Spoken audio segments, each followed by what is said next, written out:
No, oh wait, okay, wait, we back. Let's get okay, then. Okay, satellite internet, but it's better than nothing because again, I don't want the kids to eat up my bandwidth. I don't have my own kids. They're relatives, by the way. Anyways, yeah, there's a saying: you're either smart or your army smart. So you either someone who has a head, either you get someone who's got a brain, or you're just straight up retarded. But you have retard strength that would surpass the autistic guy in your barracks. Anyways, yeah, this is not the main subject here. Above, say hi. Oh, I see you. Anyways, yeah, this is not the main topic. Talking about an army sergeant falling into Mount Kilauea is not the main topic. This is the main topic here. A video by Count Dankula. Hawaii is fake and gay. Well, fake and gay in my opinion. When you hear those stories about, Obama, uh, the Rock, who else? I can't think of any other people who were like, y- you know, from what's it called? Living from came from Hawaii or raised in Hawaii. And I can see your Twitch chat, WFit. So everything works. Everything works. Now let's get this video on the start. All right. Fake and gay. Oh, and yeah, if you like wild stories, a little bit of history, and some shit posting, give this guy a like. This guy, Count Dankula. And then he has a second channel too. He very interesting stuff. All right, now let's check this out. I'm gonna try move.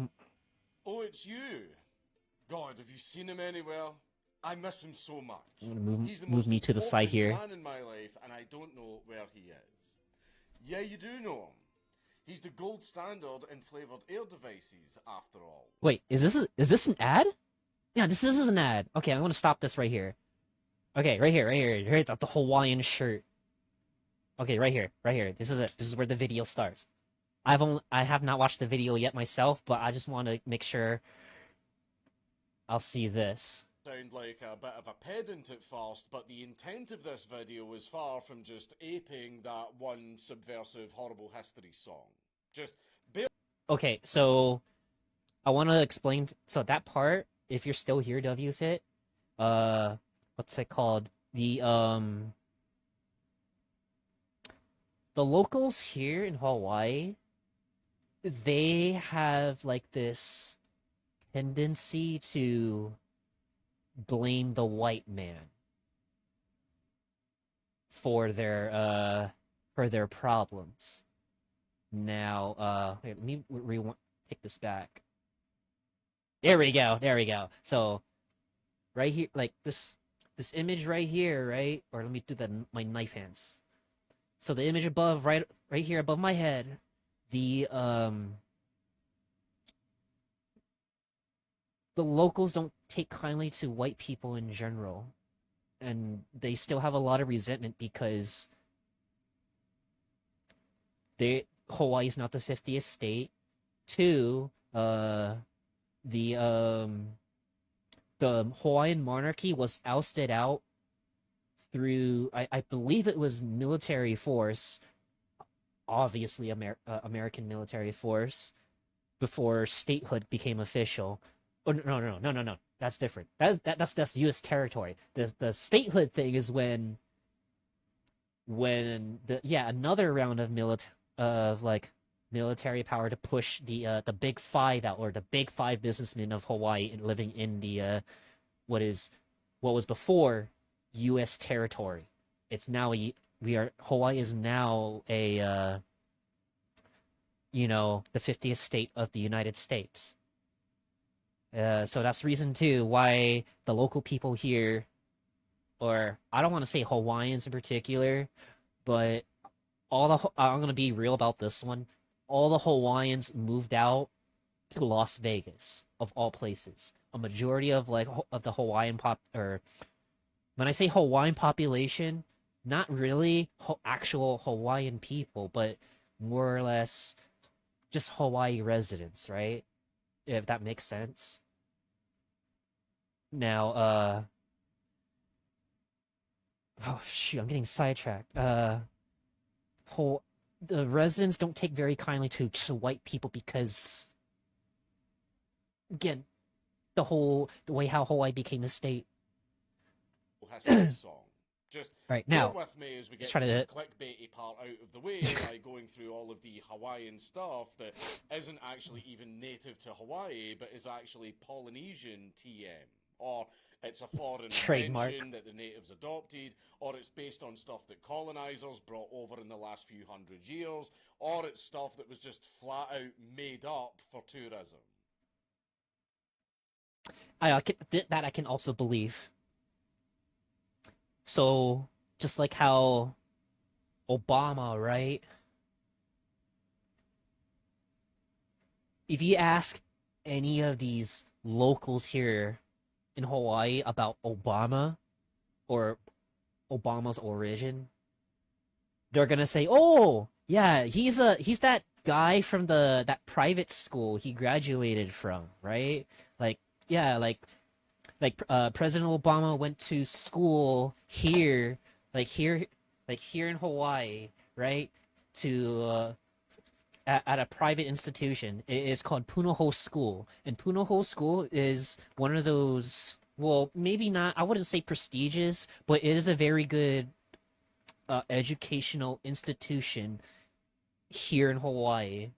And then we have like other private schools too that try to compete with each other. But like Punahou was basically the best one, and at least they're the good private school.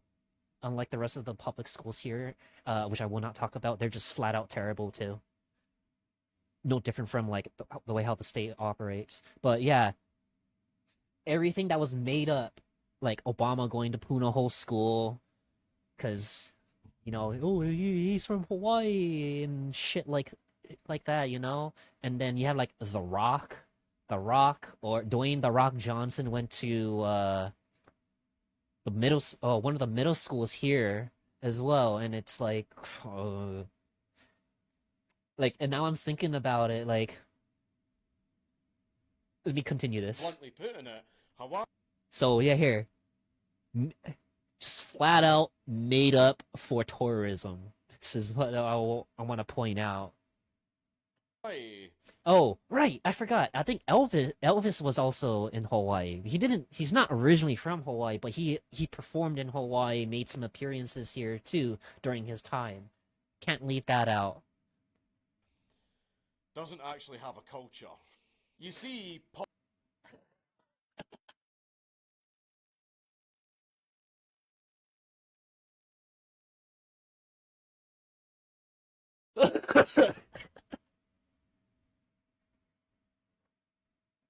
Bro.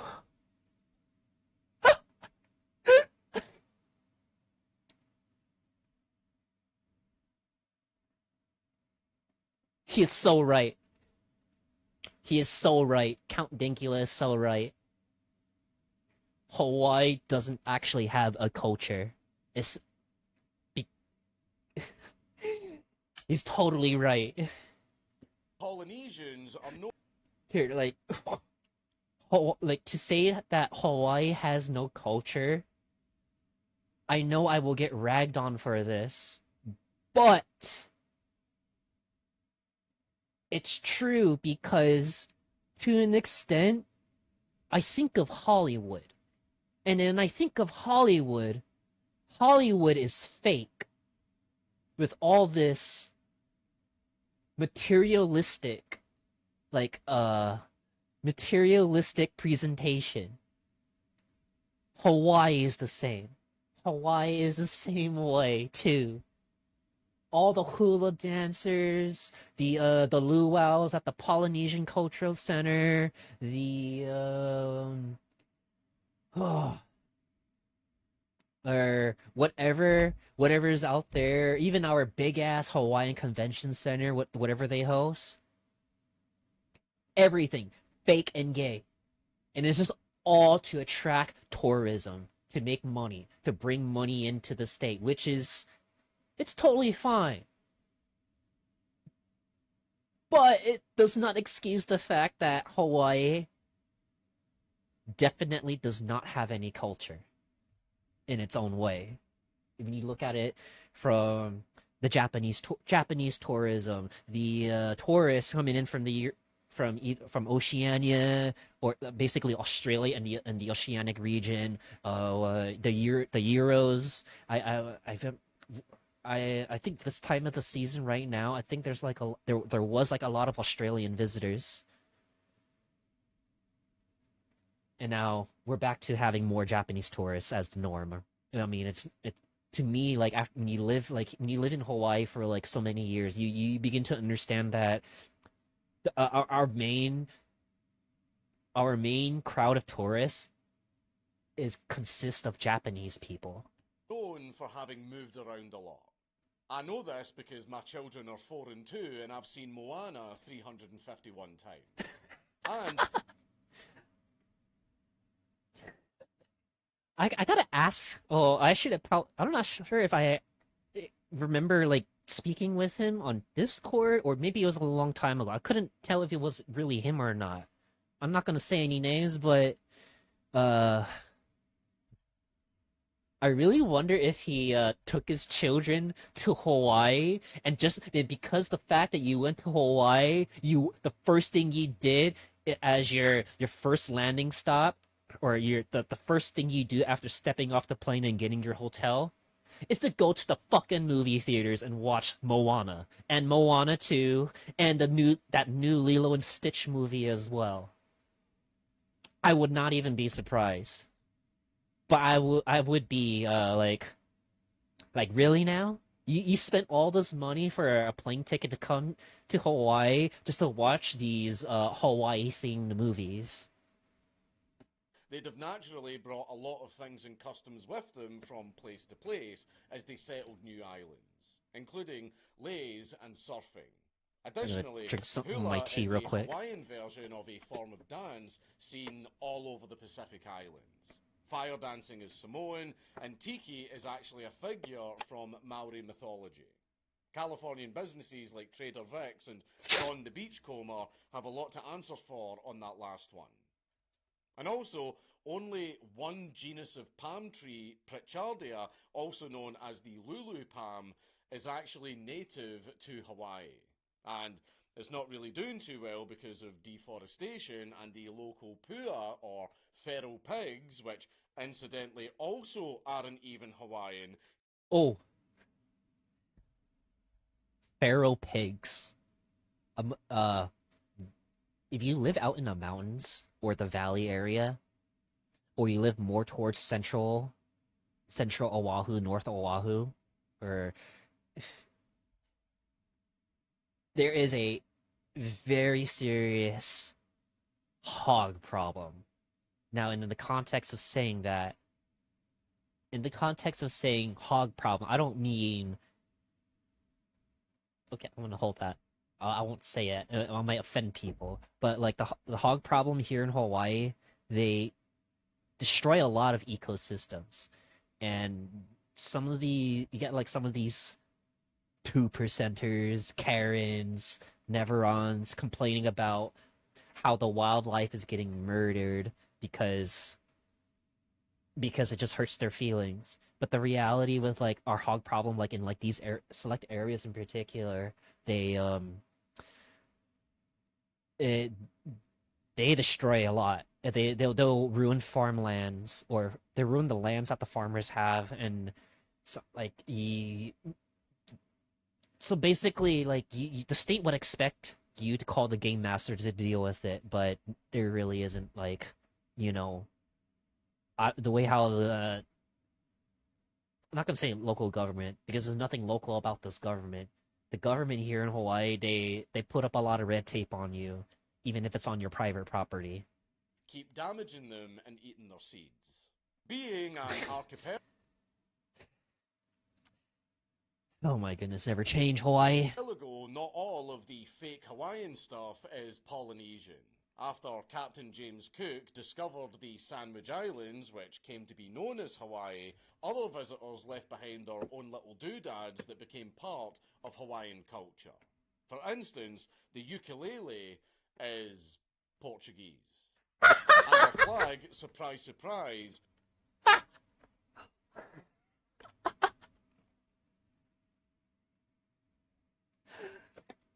Man. Oh man. came from us. When Hawaii became a British protectorate in 1794 and a deal struck with King Kamehameha I, the British colours were flown over Hawaii. Then, from 1816 onwards, their official flag had the Union Jack in the canton and varying numbers of stripes, depending on which visitors. Oh, so not the fact that he's speaking about the flag right now the Hawaiian flag, that's the Union Jack on top of another Union Jack, where it has a Union Jack on top of another Union Jack is basically the Hawaiian flag. Let me see. Can I pull that shit up? Let me pull that shit up. Let's go. Okay.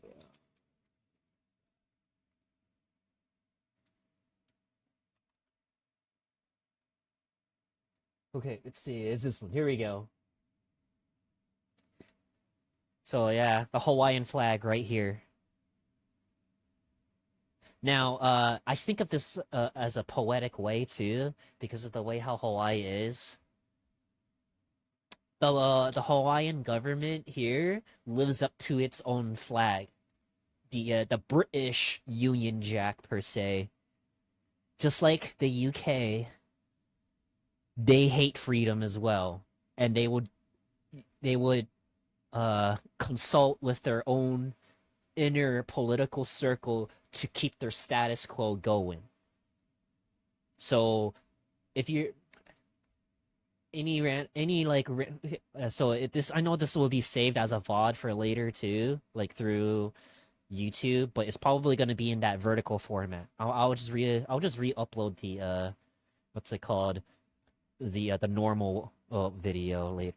But yeah, Hawaiian government living up to its name as perceived by the flag, no different from the UK government. So I can understand how the resentment that the people of the UK hate their government so much. You asked. I But totally after understand. 1843, the stripes were standardised at 8, one for each There it is. Good old British flag. island. Essentially, Hawaii had never had a flag before. They just saw ours, thought it was neat, and they kept it. This is going to be a running trend with this place. Spam. Considered a Yeah, spam. Fucking love spam, bro. Deep fry that, you boil it, you put it in your noodles, you eat it with breakfast. very important cultural delicacy in Hawaii is not fucking Hawaiian. Having been He said it again. Again, once this whole VOD is like completed, and I separate this portion of the VOD as a separate video, yeah, nobody, no, a lot of people are gonna rag on me for Hawaii, but I'm gonna say this out again. The guys who have no clue about Hawaii and has not even lived here remotely as long as I have, you don't understand. introduced there due to rationing during World War II and hoarded by the locals out of fear that the It's totally a Hawaii thing. Of course, someone's gonna go hoard all the spam for emergency provisions. Shit's so good, man. shipments would stop. The culture of hoarding still exists today. So it's no wonder that Spam became a staple because it's fucking everywhere. And speaking of Spam and World War II, Japan. Uh, personal correction. This is my personal opinion of Japan then. Imperial Japan. So we're not talking about Japan today. This is Imperial Japan that I'm pointing out. Being smack dab in the middle of the Pacific, Hawaii is notable for its very large Japanese population, as large as 40%. And Oh, and yeah, this whole population thing, Hawaiians are not the majority here. It's Asian people. And of that Asian people group, it's mostly Japanese. And then you have the Koreans, and then the Japanese, and then you have the rest of Southeast Asians. Okay, I'm a sea Mexican myself, and I do tan easily, as you can see. Um, we are the majority here, but goddamn, some of them are pretty fucking retarded, dude. Despite living on an island for all their life. in the early 20th century, which is more than large enough to make its mark. For instance, the iconic Spam Musubi. Yum. Now, for those who, if you ever visit Hawaii, this is the first thing you should eat. And it specifically has to be a 7-Eleven musubi. You get the Spam musubis from 7-Eleven. And then you go to Iyasume. Iyasume Musubi Cafe.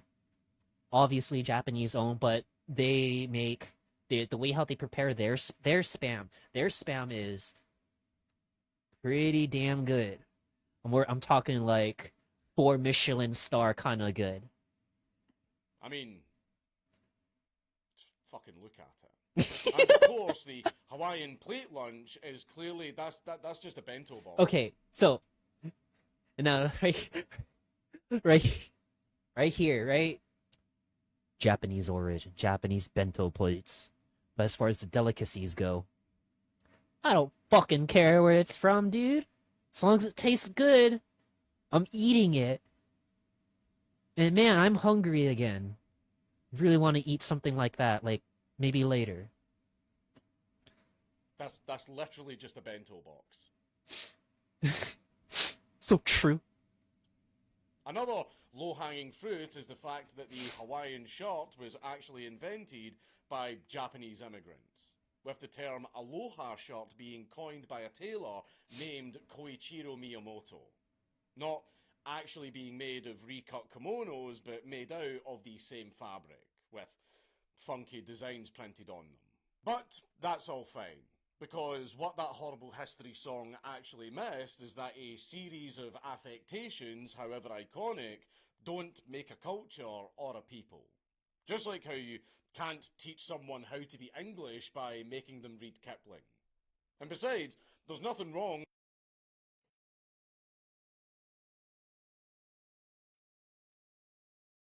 with a number of traits and sources from a region all coalescing I need to contain myself. Point of ethnogenesis. After all, the British are the result of Brittonic, Pictish, other Celtic, Roman, to a lesser degree, Anglo-Saxon and Norman influences to become the greatest people to ever walk this earth. And Polynesians are pretty cool. I know that They're also very big and tall. And they can fold you like a fucking crouton too. They're that big.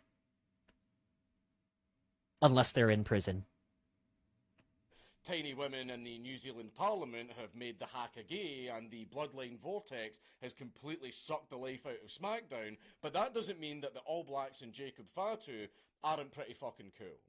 So, imagine what would come of all of their best traits if they were all brought together into a single cohesive culture. And keep imagining, because that never fucking happened. And I'm actually quite annoyed about that. He's so right, man.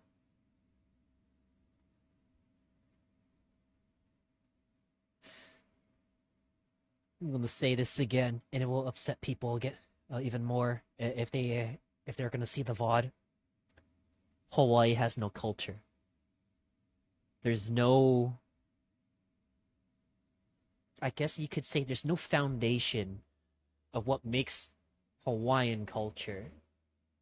Because with what I'm seeing and the way how I look at it too, if I remember high school correctly with Hawaiian history, Hawaiian culture was literally imported from outsiders. And then the local people thought, "Oh, it's cool. Let's take that." Just like the British flag, man.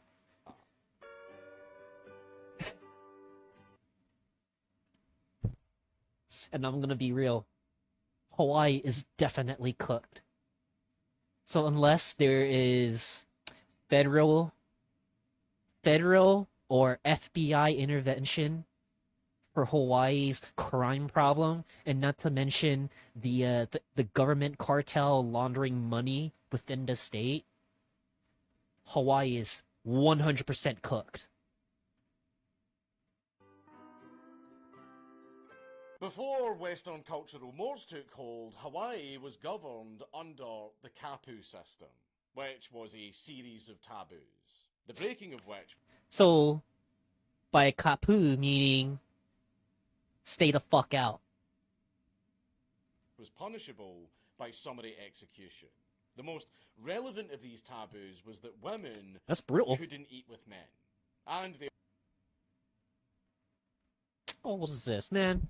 You say back in Hawaii, or back in the day where Hawaii was still just a rock with no buildings and concrete? You saying that I can't I can't eat with you can't eat with the wife? Not that I'm married, but you can't eat with the wife? Come on, bro. also couldn't eat pork, reef fish, or bananas. Oh, okay. So when it comes to like certain foods, it would have to do with like Hawaiian royalty or the monarchy with like certain foods and dishes that yeah, the royalty can eat, but when it comes to like the peasants, the serfs, or I don't know what you would call them, but basically the people below the royalty, even the no, I don't think there was a thing or nobility thing going on for Hawaii. But basically, just eat shit. But what's interesting is that the kapu was suspended for a mourning period between a chief's death and his successor taking power, giving rise to a great degree of every kind of vice and licentiousness that Slaanesh would want, including co-ed banana eating. Oh my. Oh my. Nice innuendo. It's weird that that's both a euphemism and also literally what happened. All of this was allowed because, one, the people were considered to be so out of their minds with grief at the death of their chieftain that such heinous acts were excusable. And two, for that period, no one of Wait. So you telling me if a chief dies, you get a free purge day, or you get to break some rules? What? That don't make no sense to me, man. officially had the mandate of heaven. So, who was going to enforce the law and stop them? Most importantly, the first act of the new chief, who was sequestered away from all the debauchery during this period, was to reinstate Kapu as a way of formally taking power. But Kamehameha II just didn't. He wanted to, but his ascension to the throne saw his power very diluted by power grabs by some relatives. He was also fairly weak. A playboy gambler who liked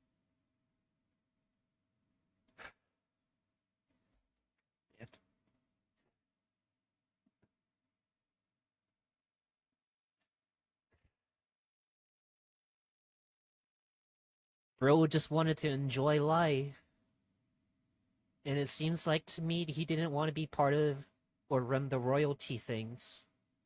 As a responsibility, of course. Drinking, military trained but no warrior, raised to rule but not really a statesman. Therefore, he was undermined by his father's favourite wife, the very picture of the Longhouse's devouring den mother, Queen Regent Kahuhumanu. Kamehameha II was absolutely longhoused as, after a series of manoeuvres, he was practically forced to sit down for a meal with Kahuhumanu and his own mother. Not wanting to enforce Kapu and kill the latter, the edict was instead spread that the Kapu Code had fallen. Damn. Billion Oh, damn. You can just imagine the queen and your mother sit you down on the table and they just look at you like, yeah, keep eating, fat boy. It'll be your last royalty because we need to get some shit done right now or you're gonna take the fall. must dine. Billions must dine. Also, this extremely important piece of Hawaiian ancient culture was destroyed by women. I didn't say that, okay? I did not say that. Just to set the record right. Now, there's something that all cultures actually have in common. With the Kapu Code gone, Christianity arrived to take its place, and American missionaries and settlers basically made Hawaii liberal. The luau. Oh my god! It's like... It's like Hawaii is repeating history again. Actually came in the wake of the collapse of taboos around communal eating, developing as a feast of stew consisting of meat, coconut milk, and the key ingredient that gives the feast its name, taro. Funnily enough, while Kahuhumanu converted to Christianity... Oh, by the way, let me rewind that real quick. Wait, where is it? Where is it? The luau actually came in the wake of the collapse of taboos around communal eating, developing as a feast of stew consisting of meat, coconut milk, and the key ingredient that... Okay. Some pork lau lau. I think this is lomi salmon. And this, it's definitely taro. I can't remember what this was called, but it's good. This is all really good food. Just a little, like a little bit salty, but it's really good, especially with rice. Gives the feast its name, taro. Funnily enough, while Kahuhumanu converted to Christianity, Kamehameha II didn't, because...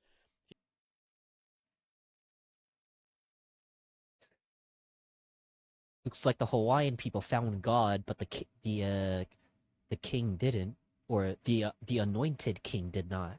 He liked his harem of women too much.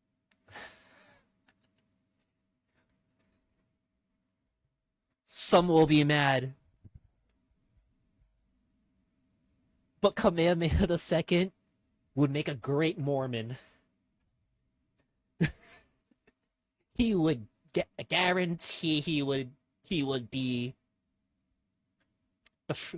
well, if not, maybe the first Hawaiian Mormon with this harem of women. But he was less of a trad holdout than the last gasp of a culture that had just changed forever. And its governance was next.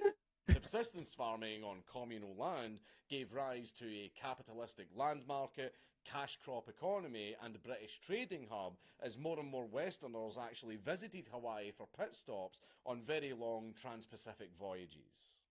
Oh, so yeah, this is something I like to explain in a more close to military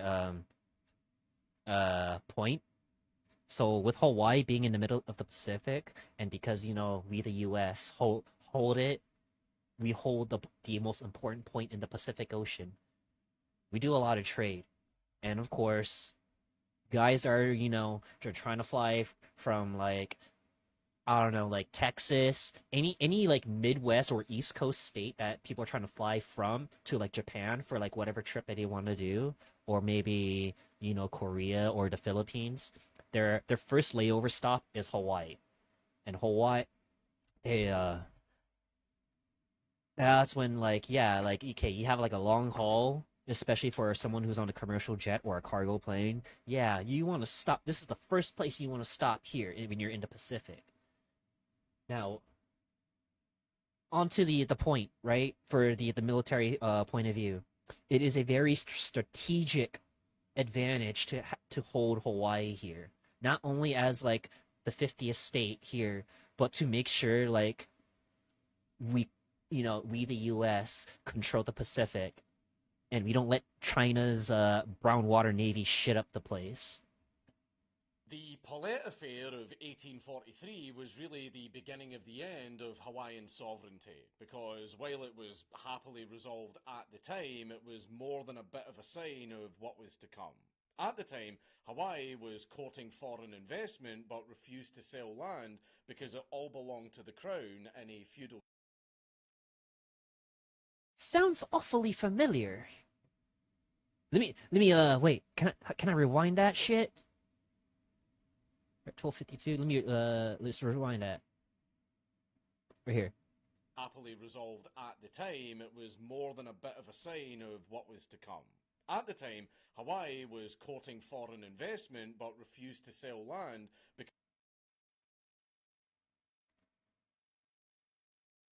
Again, it's like history likes to repeat itself. And the government here in Hawaii, I will say, yeah, there's land. But there's some land that the state refuses to sell. And I can say the same for like homeowners and landowners too. Because it all belonged to the crown in a feudal system. Feeling hard done by, the British consul complained about rights being denied, and Rear Admiral Richard Thomas sent Captain George Paulette to investigate. Paulette contacted Kamehameha III to get to the bottom of things and requested an interview.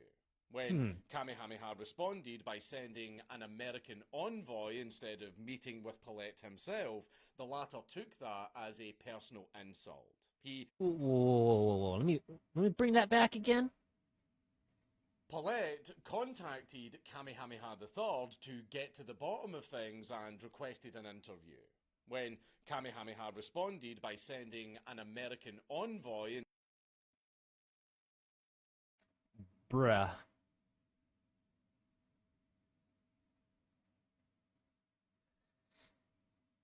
So, let me get this straight.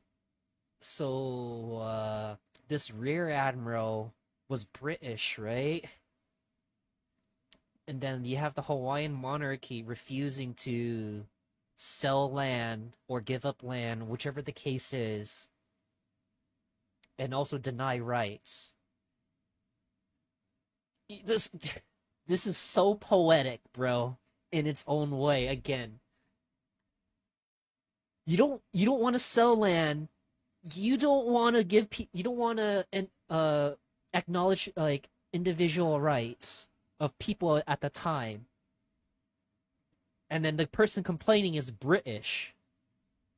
And then for you to respond to that British complaint, you send an American. You send in an American individual as an envoy.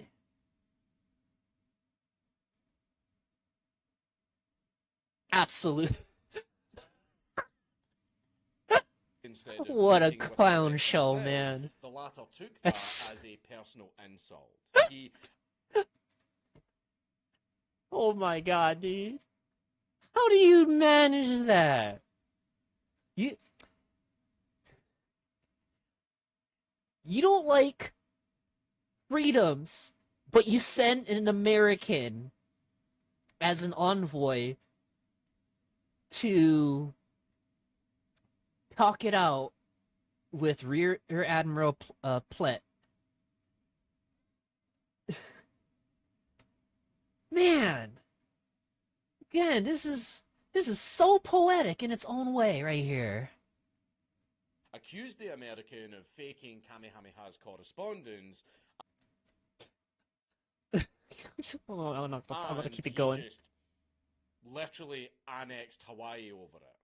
Then Kamehameha sought help from the Americans to undo this by appealing to London. What is? Come on, man. You serious? You. By the time word had reached Thomas himself, Chinese whispers had taken hold. So he sailed to Hawaii to meet Kamehameha personally and see what was going on. And he essentially responded by saying, Plett did fucking what? And He did fucking what? he ended the occupation of Hawaii on the spot. Then Britain and France signed a declaration essentially protecting Hawaii's independence from themselves.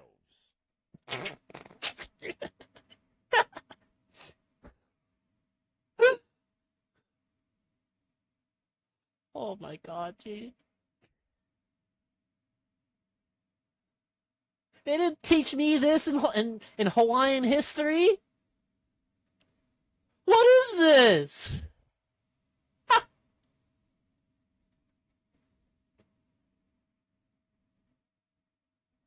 So let me rewind that. I want to rewind that. Just right here. And he ended the occupation of Hawaii on the spot. Then Britain and France signed a...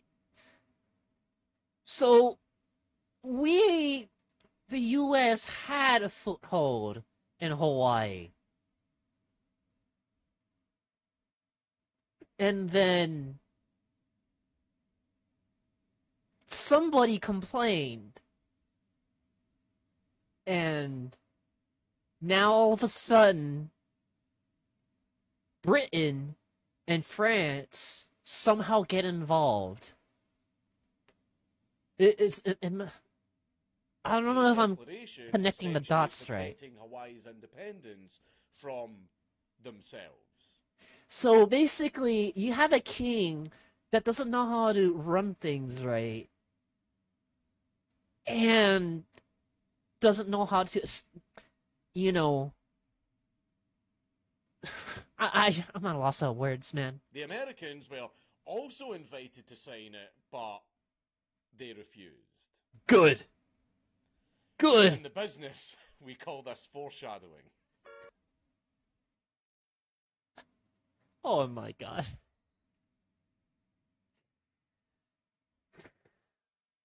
I gotta say, whoever is in charge of running Hawaii, or any leader who has tried to operate Hawaii as a state, or at least try to operate Hawaii on a government level, has some kind of mental illness.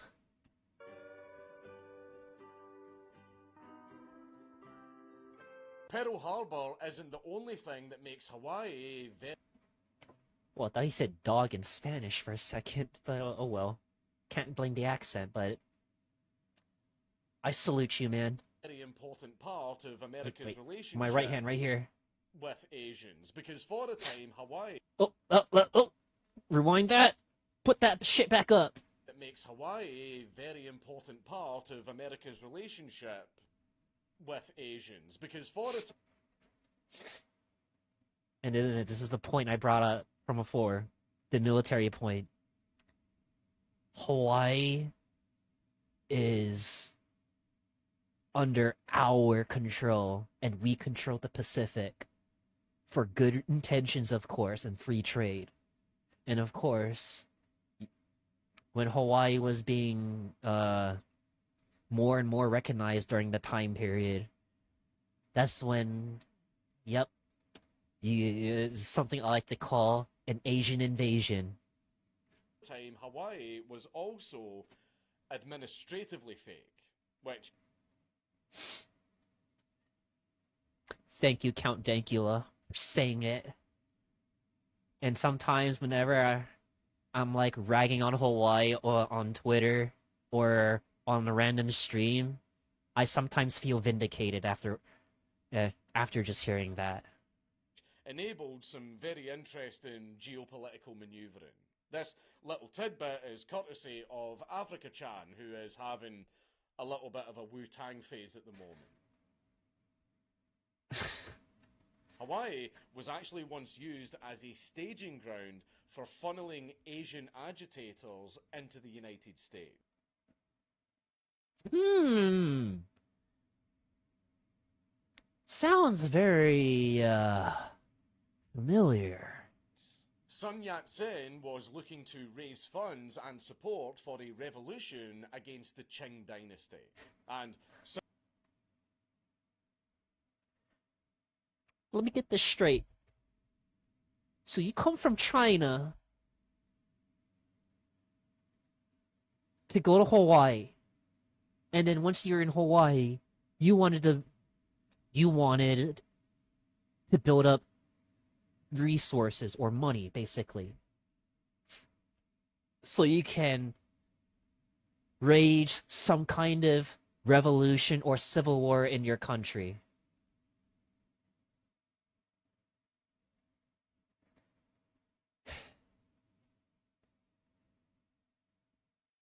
since the Yanks are always down for a good old regime change, they would have loved to have him.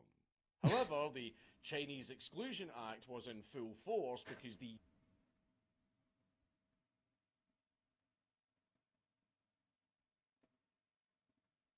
I have to look this up now. Let me look at that. Chinese exclusion act. Ah, here we go. Well, it's just Google AI talking.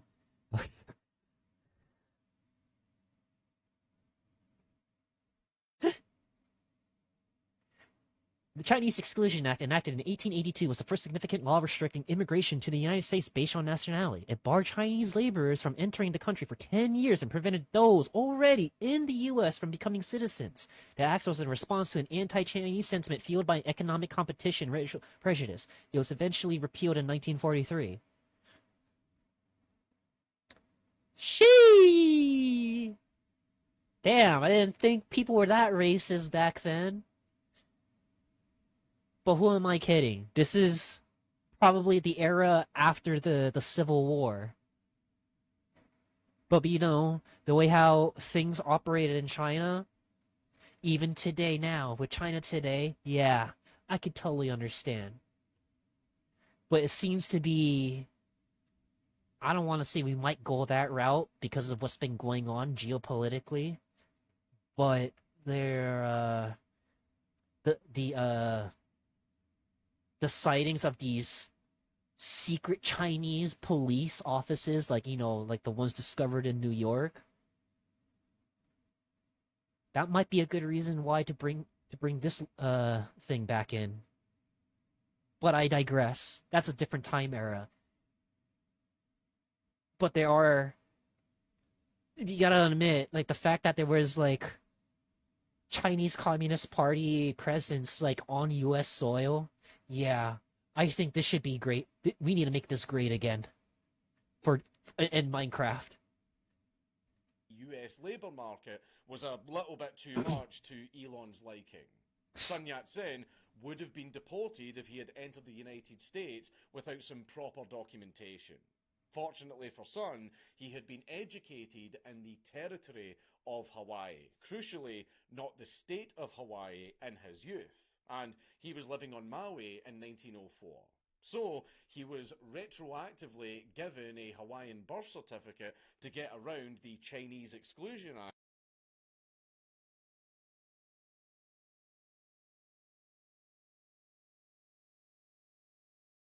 Did they do this for Obama too? And grant him legitimate entry to the United States. About a century later, they did the exact same thing for Obama. I I just said it, man. Come on.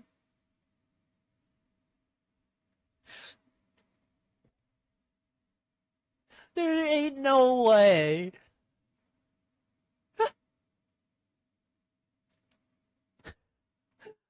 There is no way. This can't. I wish this isn't real. Allegedly. But to rewind a little bit. Remember when I said that Hawaii developed a westernized labour market? Well, that's a result of a huge edict called the Great Mahele, a land reform carried out in 1848 by Kamehameha III, from a feudal system to a more free land market. Sort of. A third of the land would be reserved for the crown, another third for the local chiefs, and the last third for regular Hawaiian people. Uh-huh. Intention. Wait, let me read that again. The land market. Sort of. A third of the land would be reserved for the crown, another third for the local chiefs, and the last third for regular Hawaiian people. Okay. So if this is a feudal like system, so you have the royalty, I would assume the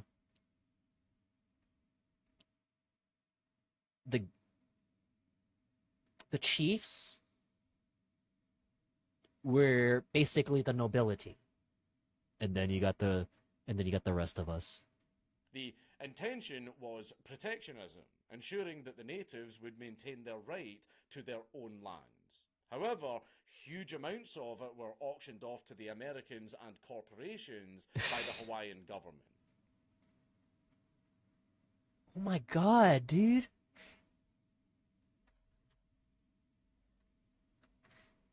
It's just like today. None of our locals have their own home. They don't have their own land. Only the ones who were successful enough have their own land and their own home. And what about the rest? Let me rewind it like here. Natives would maintain their right to their own lands. However, huge amounts of it were auctioned off to the Americans and corporations. Right here. Right here.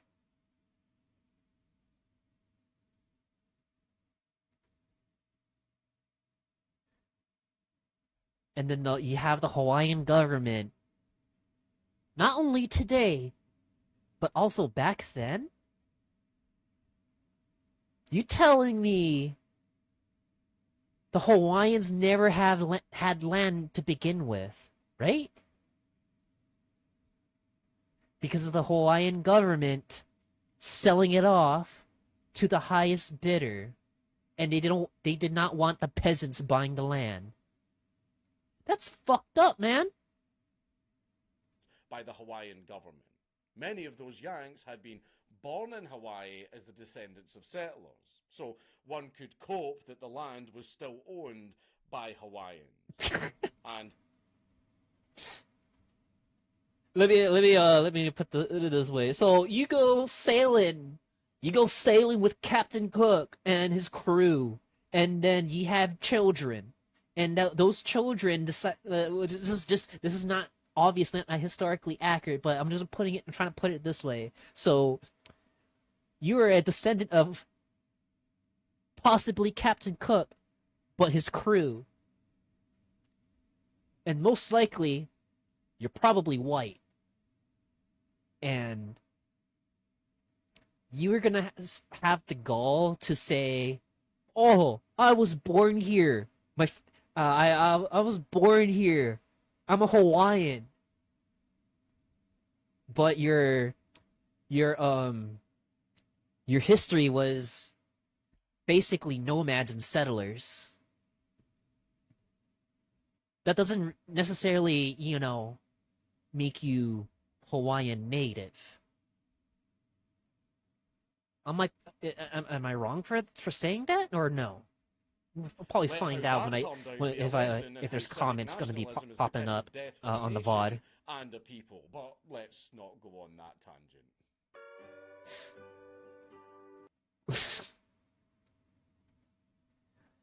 This one's for Dole Plantation, bro.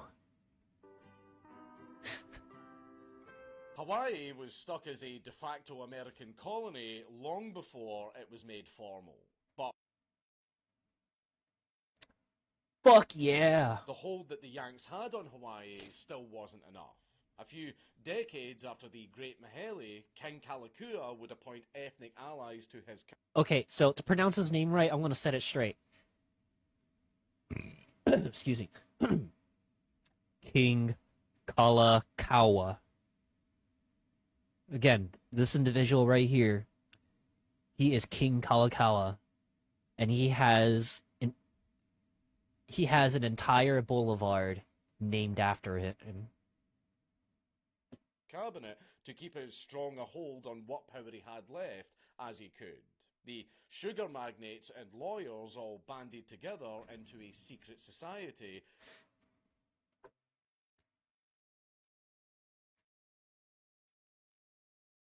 I'm gonna quote Asmongold from this part. All of the world's problems come from 2% of the population.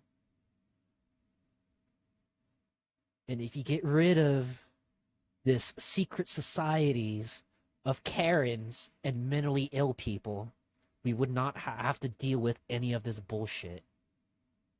But apparently this was prominent way back then.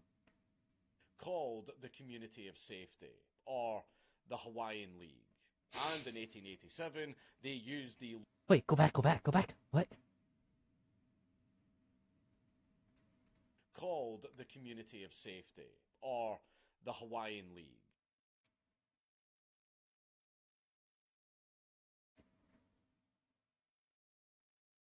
Bro.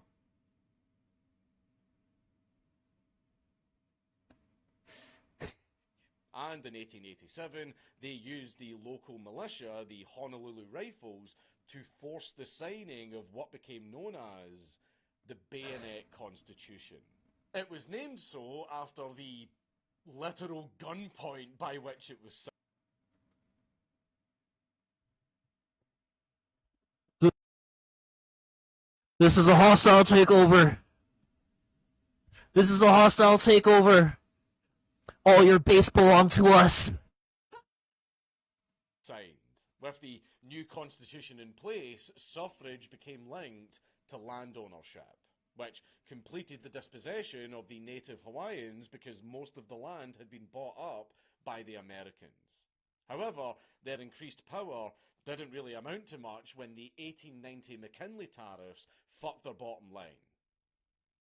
Basically, the entire island was getting financially fucked over. So Good. they needed to push for the American annexation of Hawaii to get around these tariffs and economically save themselves.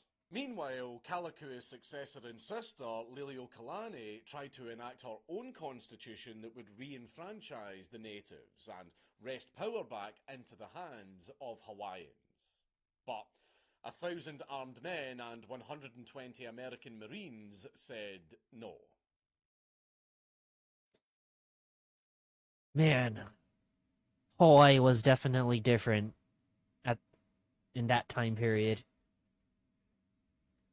The coup was the last time that anyone actually acknowledged the tribal chief.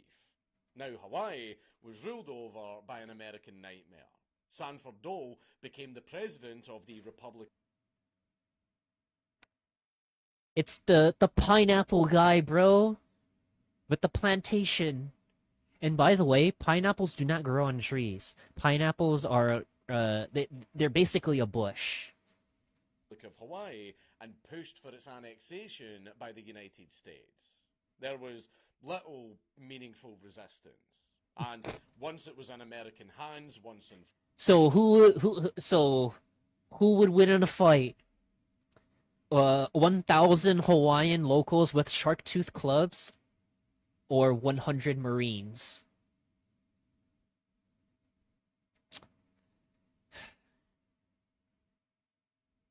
But even though back then, and as like the shitheads in the Hawaiian government right now today, not Hawaiian government back then, the Hawaiian government today would say, "Oh, nobody carry weapons back then. It's still too, it's part of our culture to not carry weapons."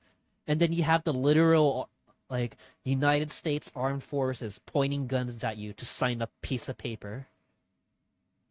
For all in 1898, with Dole as the governor, it was go time. Dole's first cousin, once removed, James Dole, founded the Hawaiian Pineapple Company, which was eventually acquired by the Standard Fruit Company, not to be confused with the United Fruit Company, the same company that Banana Republic Honduras. You know them today. Whenever I hear Banana Republic, I think of the clothing store. But the term Banana Republic, I know, I kind of understand it. Where I want to say it would be the politically correct term to say dictatorship. As Dole Foods. James Dole went all in on the But you can't really call it a dictatorship if it's if things are going smoothly, especially for the people. But I might be wrong on the. Hold on, let me I want to look it up. Say Banana Republic. Public meaning.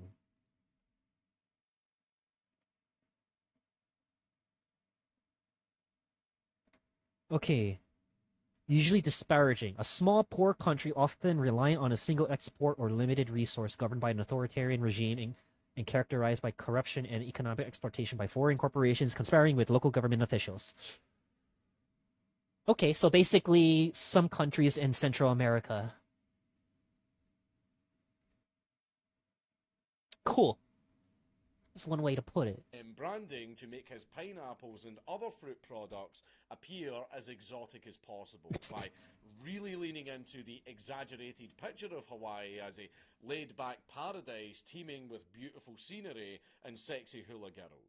This created the popular association of pineapples as being Hawaiian.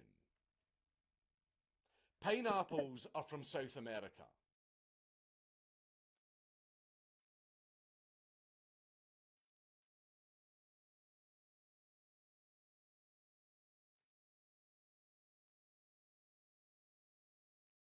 Man, the more and more I go into this video, the more and more I realize Hawaii is just as fake as Hollywood. They're not Hawaiian.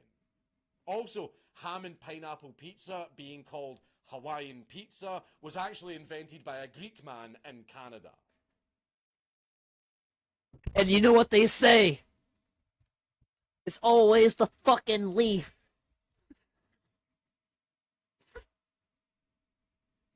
Hawaiian pizza isn't even Hawaiian. The corporations pulled the country out from under its own people and left the entire population stuck on the dole because American foreign policy has always been hell-bent on forcing unwanted fruits onto other countries. And after taking Hawaii's land, they were now coming for its very culture. The scenery that they advertised isn't even fucking real, by the way. Waikiki Beach. Okay.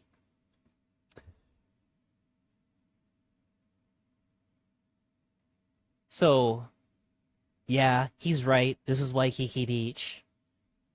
Oh, let me finish. Of sand imported from California.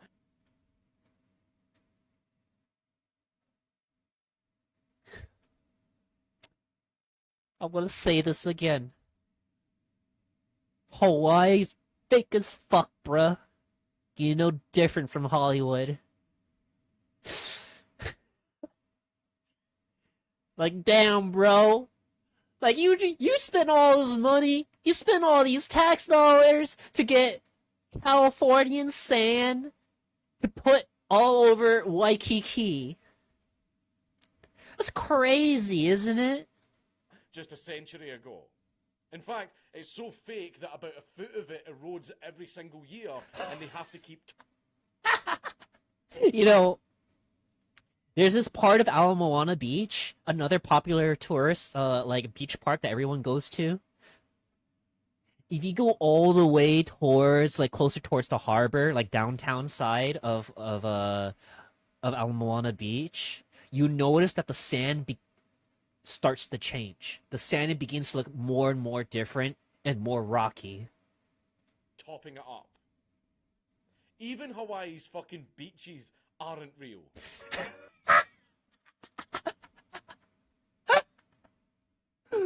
He said it, bro.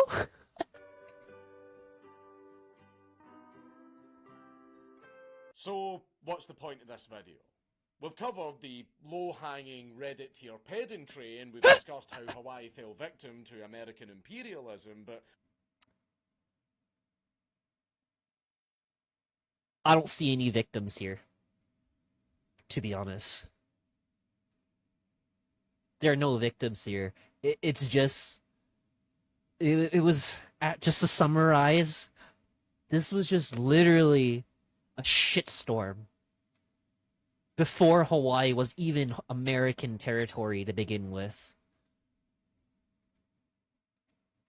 those aside, what makes Hawaii so painfully fake? Well, it didn't have to be this way. True. Hawaii could have transcended its Polynesian roots and developed into a proper cultural ethnogenesis. However, two things happened. One, Hawaii was forcibly Americanized as many of its practices were banned. And two, So despite Hawaii being, the 50th state of the US, you can't carry your gun. You're not allowed to carry your gun here unless you get permission from the police department chief here, and he signs off on it with an interview. And most likely, you're not gonna get that interview, and you have to spend $200 for not only the concealed carry class, but another $200 for a handgun class to buy the handgun. So essentially, you spent $400 to get a piece of paper that lets you carry your gun with you.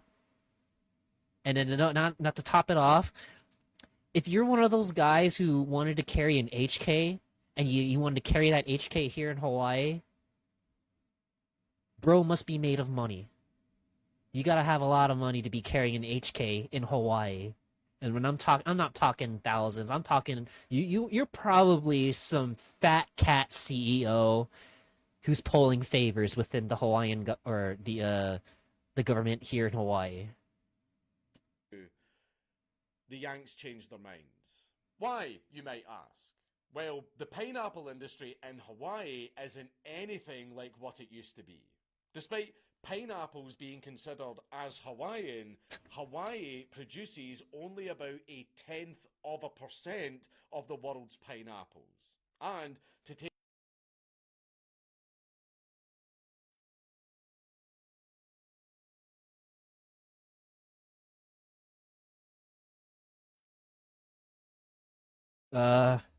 Which country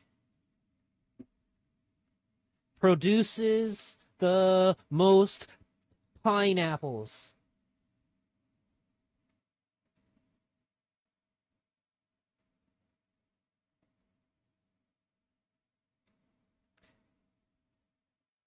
In 2024, Indonesia is the world's largest producer of pineapples, followed by the Philippines and Costa Rica. There's no mention of Hawaii here.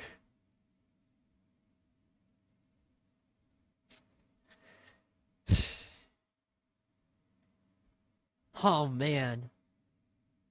Oh man. Oh man. Oh this place, man. commercial flights began to take off after World War II.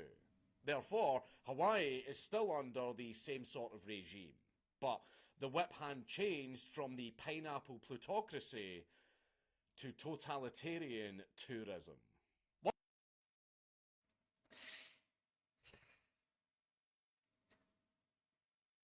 When Count Dankula says totalitarian tourism,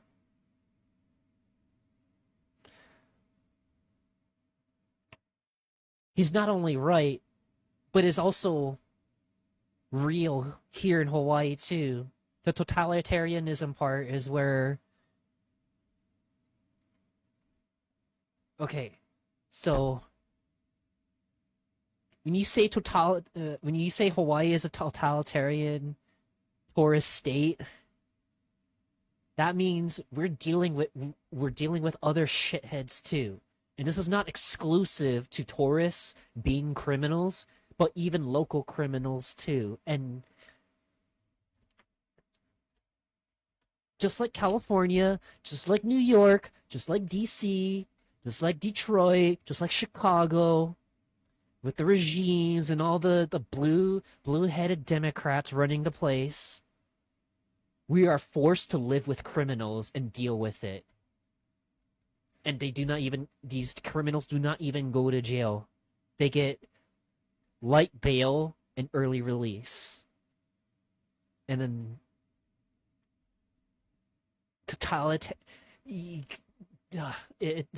Hawaii is definitely totalitarian. Liquidation was brought to the US mainland and sent back as a commercialized bastardization by tourists who showed up and asked, "Where are all the tiki bars? Where are all the brown girls on the pineapple tins?" You know, like the dregs of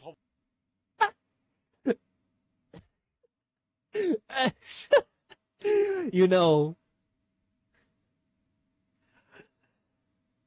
he's also right on this. You know, there are some shit posters on 4chan. Maybe just a handful of them. They talk about their Hawaii experience, being autistic that they are after stepping off the plane. Hey, yo, where the Hawaiian bitches at, bro? Where I'm gonna get laid? When I'm gonna get laid? Hawaiian culture were brought back to the fore, but tailored to American expectations and made. And okay, then when I say, when am I gonna get laid? Two meanings. One, the innuendo. Two, if you're a special guest or you're some dude with a first class ticket on the airplane, you have, I don't know if they still do it, but you have like either an airport staff or the airline staff. They give you a fresh lei to put on after you step off the plane. Or, you know, if you're one of those people, you go to one of those little outlets like that are like still inside the airport. Granted, it's expensive, but you would buy a flower necklace or a lei to put on. It smells pretty too, especially when they're fresh. It's kind of nice. And very cooling too, because they keep the leis refrigerated, so you have your own little like shoulder AC to put on for like about 10-15 minutes. A little bit more family friendly. Not wanting a topless mascot, coconut bras were added to the hula costume. They're not cultural to Hawaii. The coconut bra. Coconut bras are. It's definitely not a Hawaiian thing. At all. They were just stuck in there by advertisers to make Hawaii a little bit more commercially palatable. And it just makes it look insultingly cartoonish. And grass skirts that emphasize swaying hips weren't actually hula dresses. If you're gonna say the grass skirt is a hula dress, then I can probably say, yeah, that is a hemp skirt made in rust. They were just grandfathered in after being sexualized by servicemen during World War II. Apparently, Oh, U.S. Armed Forces, you never change. You'll still do it again. You, you'll be in the Navy, and then you get assigned to Pearl Harbor, and then once you're in Pearl Harbor and you're gonna enjoy your off day as a sailor, you go and find your cute, your brown cutie girlfriend you plan to marry, which is most likely from a strip bar. they loved a bit of bush. So, a lot of the things that people know about Hawaii, like the very first things that pop into their head when Hawaii gets mentioned, were all just exaggerated or completely made up marketing or advertising for either. So pretty much the stereotypical things that you think of for Hawaii, with the grass skirt, hula hoop, fire dance, coconut brawls, luau's. tourism or Oh fucking man. fruit and aren't even part of their culture. This sort of thing is essentially why a lot of Scottish people don't like Braveheart. And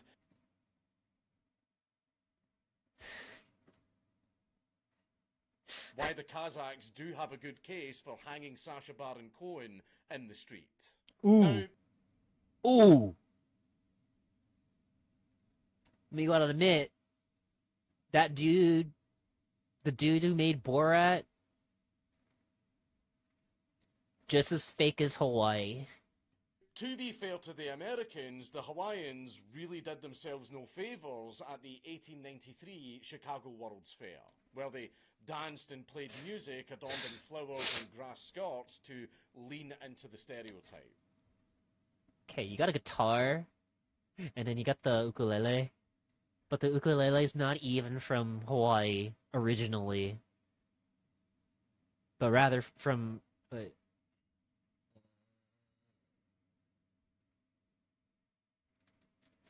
Where did the ukulele originally come from? Madeira, a Portuguese island. Portuguese immigrants brought this to Hawaii.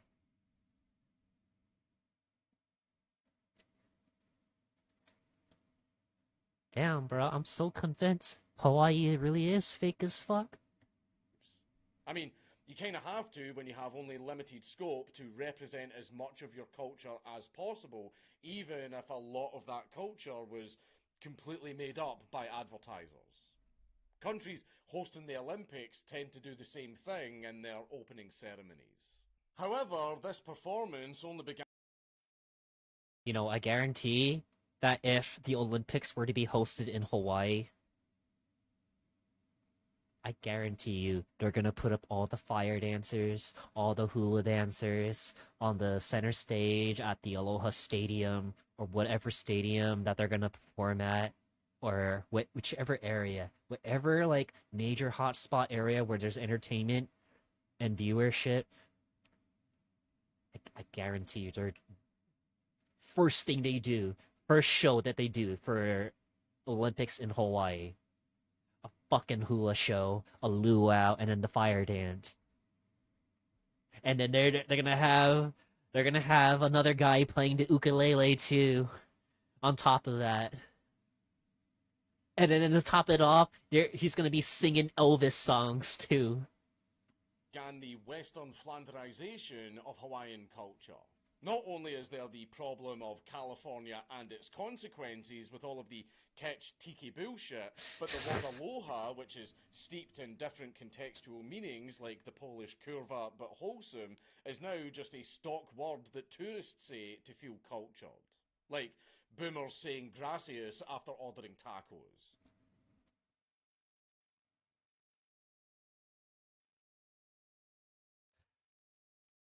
I still wait for the day for a random tourist that I may come across and help. He or she will say mahalo or a way to say thank you. And then you'll be wearing a Hawaiian shirt with the lei and then the pit viper glasses too. And luau's, still privately conducted dinners by Hawaiians on special occasions, are now practically themed cabaret for the public, including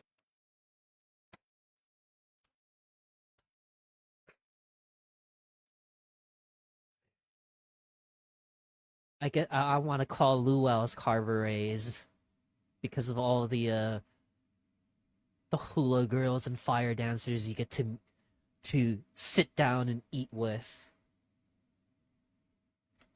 singing, dancing, and plenty of other Hawaiian TM culture that you can buy tickets for every single night, even though under the original Hawaiian Kapu code, that shit wasn't allowed. And as if this couldn't get any worse, the Hawaiians who aren't enslaved by the tourist industrial complex don't even get to stay there because they have been priced the fuck out of ever owning any property. And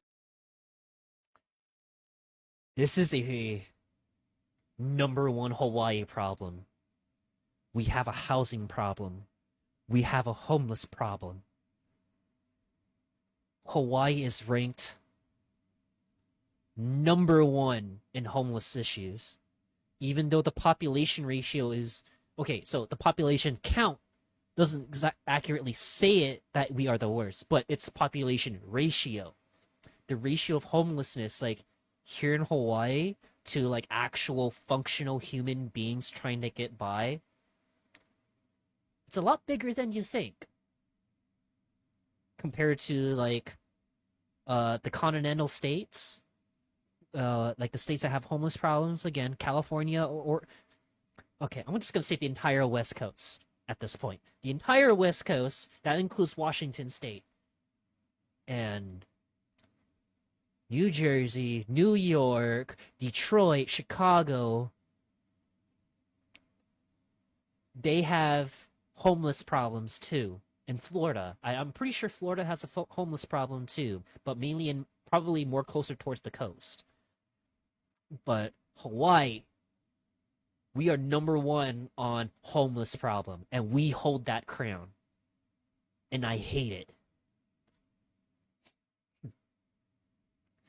And to top it off, we even have affordable housing. And this affordable housing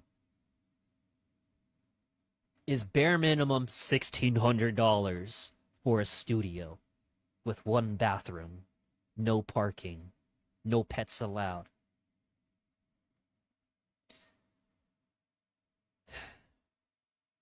And you have the state trying to build all these homes for people to live in, but these people can't even afford to live in these homes.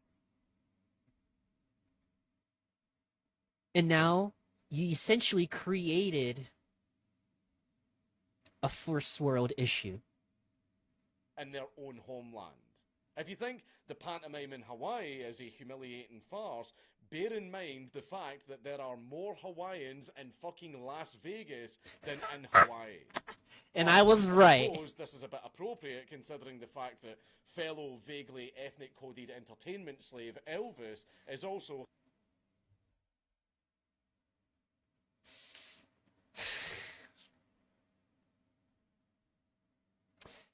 Man.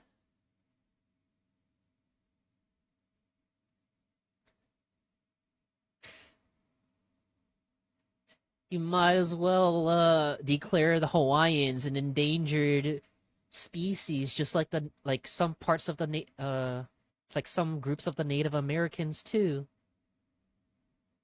Just like the Native Americans, they've become entertainment slaves in Las Vegas.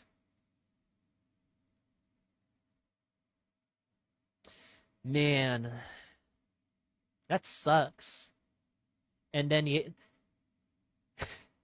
I'm gonna continue the video. Associated with Hawaii after all of those movies that he made. Now, not to clutch pearls about cultural appropriation, but this is it. This isn't a Hoya Heya headdress for Halloween or a Chinese prom dress that exists in a vacuum. but an active throttling of a culture and repackaging it as a consumer commodity. At this point, Hawaii is little more than a cultural brothel, except the pineapples Ooh, don't make it go down any easier. ooh. Cultural brothel. I learned a new politically correct term for multiculturalism. Let me Google that. Wait, cultural, cultural brothel versus what did I say it was? Cultural multicultural.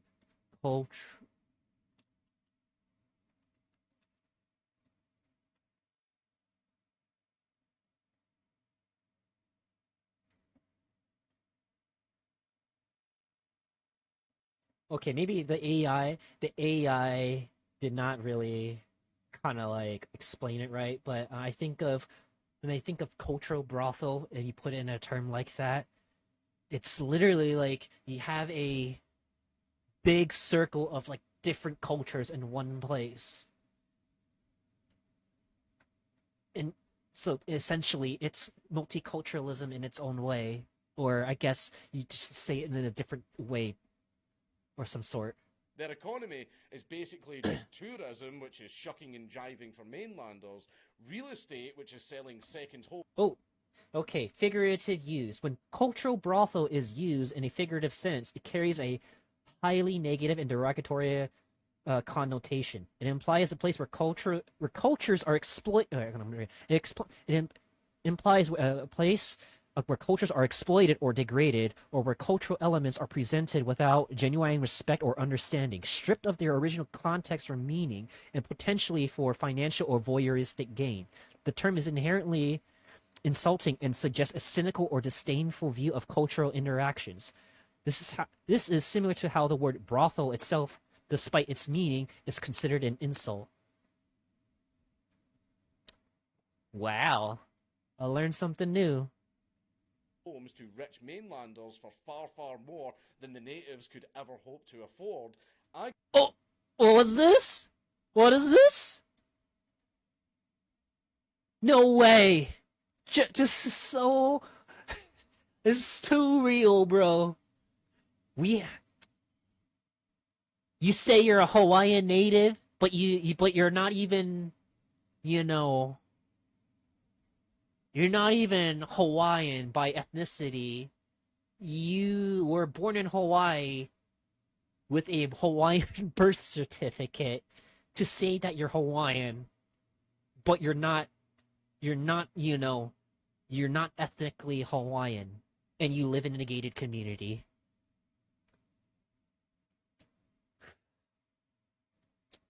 Crazy. natives could ever hope to afford. Agriculture, which is relying on cash crops instead of growing actual fucking food, and the military, with Hawaii being America's Kaliningrad. Funnily enough, Hawaii was actually almost Russia's Kaliningrad, but we don't have time to get into the Schaefer affair. They'll find a warm water port someday, don't worry. Sure, the coups and annexations by the United States were illegal and actually fought by Cleveland when he was in office. But the entire history of those islands is a case study of the Schmittian exception. It says a lot that the only palm trees that are actually native to Hawaii are critically endangered, and all of the other Ooh. ones that you see there all over the place were actually brought and planted there from abroad. And there's sadly not. Wait, are they the same trees though? They gotta be the same kind of trees. Wait, hold on. Uh, wait, what is the endangered Hawaiian palm tree called? The Brichamia insignis, or the Alulu.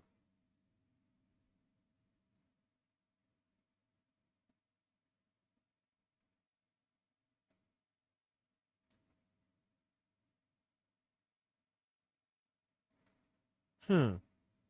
Well, often called a palm, is actually in the bellflower. Okay, no, that's not important. Uh, Hand pollination. Okay, wait, why? The primary reasons for its decline are believed to be the extinction of its natural pollinator, a hawk moth, and the introduction of invasive species like goats, pigs, and rats. Oh, oh man, oh man,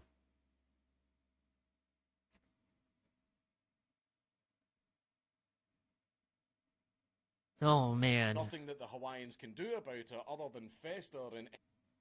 And there's nothing the local Hawaiians can do about it. That's just sad, bro. Let alone control your pests and the hogs too on top of that. Endless torrents of bitter cope. A lot of native Hawaiians are very, very racist and hostile to tourists, and I really don't blame them. It's no wonder that they hate the Haoles or non-Hawaiians. Of course. And now, to put this into light, the term haole or haole, here I'm gonna spell it out.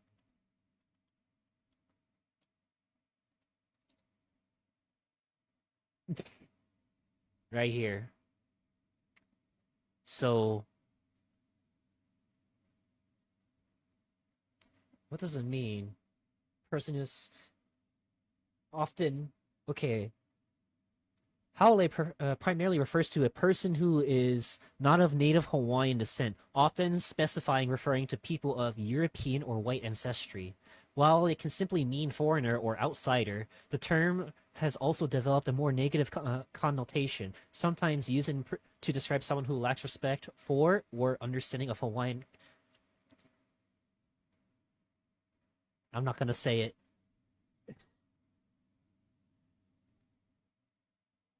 Because this video has already proved there is no culture here in Hawaii. It's just all tourist marketing. All tourist marketing and an advertisement. Of course, like with any hot button topic, there's an SNL skit making fun of this very phenomenon. It proved controversial because Westerners thought it was culturally insensitive. But the Hawaiians didn't care about that. They got annoyed because it said the quiet part out loud. Which is? Oh, also, The Rock is yet another thing that isn't Hawaiian. He's Samoan. Samoan when he feels like ruining wrestling, and black when he feels like ruining movies. Another kind of cope is a series of initiatives for companies, especially in the service industry, to provide their staff with training and opportunities to study native and local customs and culture in order to disentangle distinctly Hawaiian traditions from the Polynesian TM ones, and do all of them authentically. Unfortunately, I don't see what good that would actually even do. With all the will in the world, the Haoles simply do not give a shit. And it doesn't make their holiday any less of a pantomime in the same way that the diversity disclaimer doesn't make Assassin's Creed real history. No one That's a good one. wants to be lectured at while they're on holiday. So shut the fuck up, put the pina colada in the glass, and dance for me, bitch. Yep, that's how it is. I came here to Hawaii to see a hula show while I'm sipping on pina colada with extra tequila or extra alcohol, and I'm here to watch. Says every tourist while wearing their pit vipers. To wrap up with a hot take, I honestly think that losing to American cultural hegemony is a lot worse than being conquered by force. The old Anglo-imperial model of you can keep your culture and customs, but you will grow the cash crop and sell it to us is one thing, but having your culture and your people turned into a fake and gay Disneyfied product is a garish plaything for what a friend of mine calls a fat, lazy, feminine, dysgenic mass of mulatto people is something else entirely. At least the redcoats generally left you alone and built you cool stuff as long as you kept the goods coming. Despite hurting in the short term, tariffs and the like are actually good for Europe. Well, they are just the result of an incoherent shit fit by sloppulous Yanks who want everything made in America except for their own people, wholeheartedly support any policy that gets the United States the fuck away from us. Look, guys, I love you all very much, but no. We should take what they did to Hawaii as a warning and rearm and relearn how to fend for ourselves, because what happened to their culture is essentially happening right now as we're bombarded with America's spiritually corrosive global homo slop, and we mustn't stand for it. Second, to what our own government is doing to us right now, fucking cry harder, bitch, there is no greater humiliation than being a vassal of the American empire. I say this because Scottish culture is going down the exact same path as Hawaii. We spent Ooh. I wonder who's the aggressor for this. I wonder who's the aggressor trying to wipe out Scottish culture. Millions adding the Gaelic language to our street signs because, oh, we're so cool and culturally different from the rest of these islands, when literally no one outside of the Hebrides speaks the fucking language because we don't even teach it in our schools. Ooh. As any native Scot who... You know, I can't remember the last time, well, at least during my high school days, Hawaiian language was offered as a language elective. I don't know what it is like today, at least as far as the Hawaii public school systems go. Granted that it's fucking ass now. I don't even know if they're still teaching the Hawaiian language. Who their clan chieftain is, and they will have no fucking idea. Ask any native Scot about the Jacobite rebellions, and they'll think you're talking about crackers. Put any random tartan in front of any random Scot and ask them what clan it's from, and they will have no fucking clue. Any native Scot will tell you that we should protect our culture and our people, and in the very same breath, deep throat the EU and talk about how we need unlimited million billion immigrants for reasons they can't and won't explain.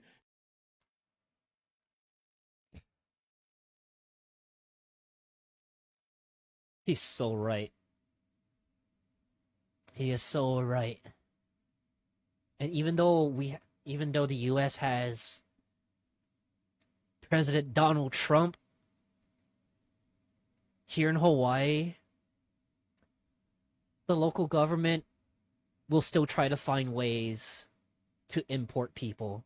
But we are also the state where the other continental states in the US decide to import homeless people to Hawaii. And not to mention these people that are getting imported from the States into Hawaii. They become a part of the 2%ers and the Neverons, causing a bunch of problems. All sorts of chaos. The recent acid splash attack. And, yeah, just typical crackhead behavior. So, I don't know who decided that it was okay to import more homeless people into Hawaii. I just hope there will be a day that gets investigated by the feds. Because the fact that you have these number of states importing the homeless folk or homeless families to Hawaii because you don't want the homeless to suffer in cold weather, that's you just basically made their lives worse by just sending them here in Hawaii. And then now that we have to deal with it, instead of you, the person who the state who has these homeless folk holding or importing these homeless people, I think in my opinion, all right, is human trafficking. The fact that you are trafficking homeless people from the continental US to Hawaii is inhumane. And again, you're only making it worse for the individual or individuals you are sending from from mainland to Hawaii, and you're making it worse for the people here who live in Hawaii too. They've just been conditioned to regurgitate that because all their friends do, and they want to fit in by doing a thing that will create a society where they won't fit in. And if you're bored of all of that, you can go up to the main street of any city where you will be assailed with all of the tartan tat shops selling you as many tweed hats, fridge magnets, t-shirts with some quote from Still Game on them, kilts with Okay, minus the kilt parts, this is the same shit with Hawaii. Every other store, every other retail outlet in Waikiki is a knickknack store, and it has all of the refrigerator magnets, beer bottle openers, seashell lays, everything that you would buy as a tourist, and just say, "Ooh, that looks cool. Let me bring that home so I can say that. Oh yeah, I brought this home with me from Hawaii." So it gets a little tiresome just seeing with every time I ride my bike, just just driving through the street there just to enjoy the scenery. But like once you're at like in that one area, it to me it feels like I'm just seeing spoiled food. I'm seeing spoiled food behind the window, and a lot of what's the word? Stagnation. tartans that you aren't allowed to fucking wear because no, I don't give a shit what Google told you, you aren't in that clan. Why not grab yourself a keychain with your clan symbol on it and buy it from the Indian man who will be behind the counter of a shop like this? You can buy it while listening to some bagpipe. I can't say that. I'll get in trouble for saying that on stream. They can tell you the name of the fucking song he's playing. And despite the average Scot not knowing a single thing about his own culture, that doesn't stop us creating such an over-the-top caricature of it for the plain loads of styrofoam Scots that come over here from America to tell us, my great-great-great-great-grandfather was a McDonald. I'm practically like a lord. My great great great grandpa was a part of Captain Cook's crew, and he had his kids born there, and generations forward to today, looking back at it, now I'm a Hawaiian too.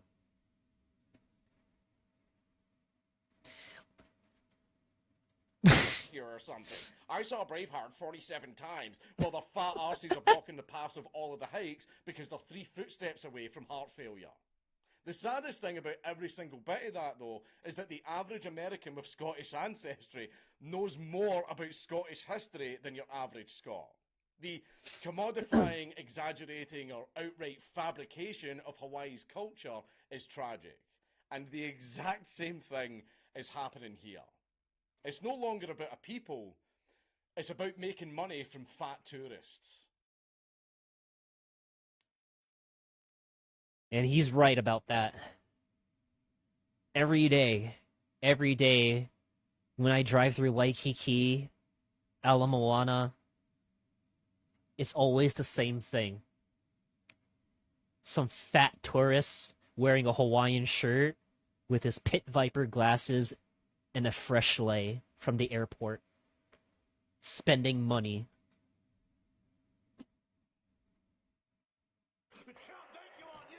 Yeah. Yeah. All right. Well, damn.